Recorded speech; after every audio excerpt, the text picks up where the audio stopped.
তো এরকম ধরনের যে কোনো ইমেজ থেকে শ্যাডো কিভাবে রিমুভ করবেন সেটি আজ আমি আপনাদের দেখাবো। তো চলুন ভিডিওটি শুরু করি।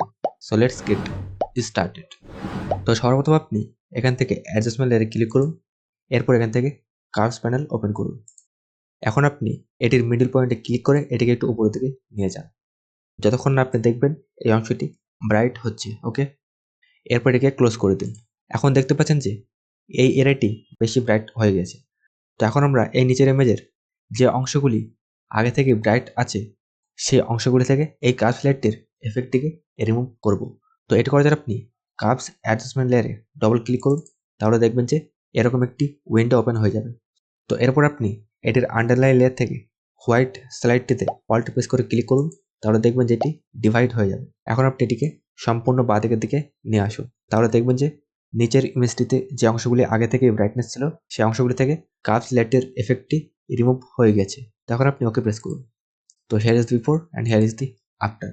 তো এখন আমরা শুধুমাত্র এই অংশটিতে এফেক্টটি দেবো। ওকে, এটি করার জন্য আপনি এই কার্ভস লেয়ারটির মাস্ক অপশনে ক্লিক করুন, এরপর কিবোর্ড থেকে control and I button press করুন, তাহলে দেখবেন যে এটি ইনভার্ট হয়ে যাবে। এখন আপনি এখান থেকে ব্রাশ টুল সিলেক্ট করুন, এরপর ফরগ্রাউন্ড কালার আপনি হোয়াইট রাখবেন, ফ্লো আপনি 50% রাখবেন। ওকে, এবং অপাসিটি 100। ওকে, এরপর ব্রাশের হার্ডনেস 0%। এরপর আপনি ছবিটিকে জুম করুন, এরপর এখানে ব্রাশ করতে থাকুন। সো আপনি যে অংশগুলি ব্রাইট করতে যাচ্ছেন সেই অংশগুলির ওপর এরকম ব্রাশ করুন। ওকে, সো আপনি ফ্লো কম বেশি করে এখানে ব্রাশ করবেন। তো এখন আপনি দেখতে পাচ্ছেন যে এখানে এখনো হালকা শ্যাডো আছে। তো এটিকে আরো ব্রাইট করার জন্য আপনি সিম্পলি কার্ভস লেয়ারটি সিলেক্ট করুন, এরপর কিবোর্ড থেকে control and J button press করুন। তো এখন দেখছেন যে এটি বেশি ব্রাইট হয়ে গেছে। সো এখন আপনি এটির অপোজিট থেকে অপোজিটি কমান। ওকে, সো আমার ক্ষেত্রে এখানে মনে হচ্ছে ঠিক আছে। ওকে, সো এখন দেখছি যে এই অংশটি ফ্যাকাশে হয়ে গেছে। সো এখন আমরা এই অংশটিতে কন্ট্রাস্ট অ্যাপ্লাই করব। তো কন্ট্রাস্ট অ্যাপ্লাই করার জন্য আপনি আবারও অ্যাডজাস্টমেন্ট লেয়ারে ক্লিক করুন, এরপর এখান থেকে ব্রাইটনেস অ্যান্ড কন্ট্রাস্ট অপশনটিতে ক্লিক করুন। সো আপনি কার্ভস অ্যাডজাস্টমেন্ট লেয়ারের সাহায্যেও কন্ট্রাস্ট দিতে পারেন। ওকে, এরপর আপনি এটির কন্ট্রাস্ট স্লাইডটিকে ডান দিকের দিকে নিয়ে যান, তাহলে দেখবেন যে এটির কন্ট্রাস্ট ইনক্রিজ হবে। ওকে, এখন আপনি এটি ক্লোজ করুন। এরপর আপনি যদি এফেক্টটি শুধুমাত্র এই অংশটি দিতে চান, তাহলে আপনি প্রথমে ব্রাইটনেস অ্যান্ড কন্ট্রাস্ট লেয়ারটির মাস্ক অপশনে ক্লিক করুন, এরপর কিবোর্ড থেকে control and I button press করুন, মানে এটিকে ইনভার্ট করুন। এখন আপনি এখান থেকে ব্রাশ টুল সিলেক্ট করুন, ফরগ্রাউন্ড কালার আপনি হোয়াইট রাখবেন, ফ্লো আপনি আপনার মতো রাখবেন। ওকে, এবং অপাসিটি 100।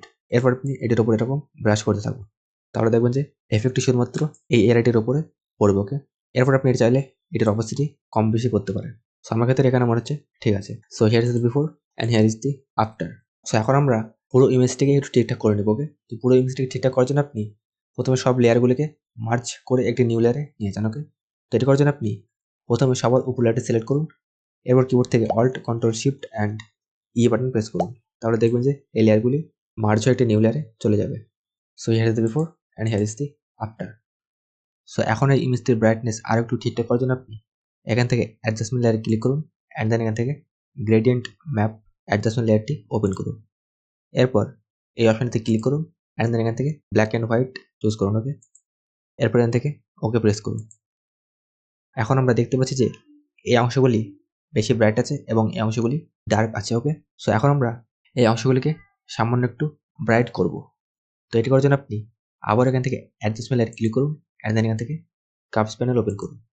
এরপর এটির মিডল পয়েন্ট ক্লিক করে এটিকে একটু উপরের দিকে নিয়ে যান। দেখছেন যে এটি ব্রাইট হয়ে গেছে। এখন আমরা এটি ক্লোজ করে দিই। এখন আপনি সিম্পলি এটির মাস্ক অপশনে ক্লিক করে কিবোর্ড থেকে control and I button press করুন। এখন আপনি এখান থেকে ব্রাশ টুল সিলেক্ট করুন, ফরগ্রাউন্ড কালার আপনি হোয়াইট রাখবেন, অপাসিটি 100, ফ্লো আপনি আপনার মতো করে নেবেন। ওকে, সো আমি 60% রাখছি। এরপর আপনি যে অংশগুলি ব্রাইট করতে চান সেই অংশগুলির উপর ব্রাশ করতে থাকুন। ওকে, সো এখন আপনি চাইলে এটার অপাসিটি কম বেশি করতে পারেন। ওকে, সো আমার ক্ষেত্রে এখানে মনে হচ্ছে ঠিক আছে। এখন আপনি গ্রেডিয়েন্ট ম্যাপ অ্যাডজাস্টমেন্ট লেয়ারটি হাইড করুন। So here is the before and here is the after. Before after দেখছেন যে কতটা চেঞ্জ হয়ে গেছে। সো এখন এটি বেশি পারফেক্ট লাগছে। তো এখন আপনি গ্রেডিয়েন্ট ম্যাপটিকে ডিলিট করে দিন।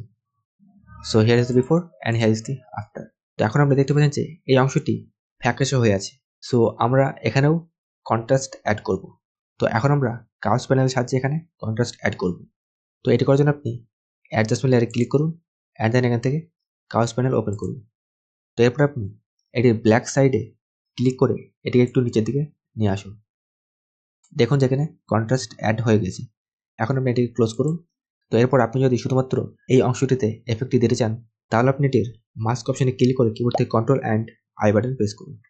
ওকে, এরপর এখান থেকে ব্রাশ টুল সিলেক্ট করুন। ফরগ্রাউন্ড কালার আপনি হোয়াইট রাখবেন। তো ফ্লো আপনি 70 কিংবা 80% রাখবেন, অপোজিট 100। ওকে, তো এরপর আপনি যে জায়গাগুলিতে কন্ট্রাস্ট অ্যাড করতে চান সেখানে ব্রাশ করতে থাকুন। So here is the before and here is the after. তো এখন দেখছেন যে ইমেজটা থেকে পারফেক্টভাবে শ্যাডো রিমুভ হয়ে গেছে। So here is the before and here is the after. তো আশা করছি এই ভিডিওটা আপনাদের অনেক ভালো লেগেছে।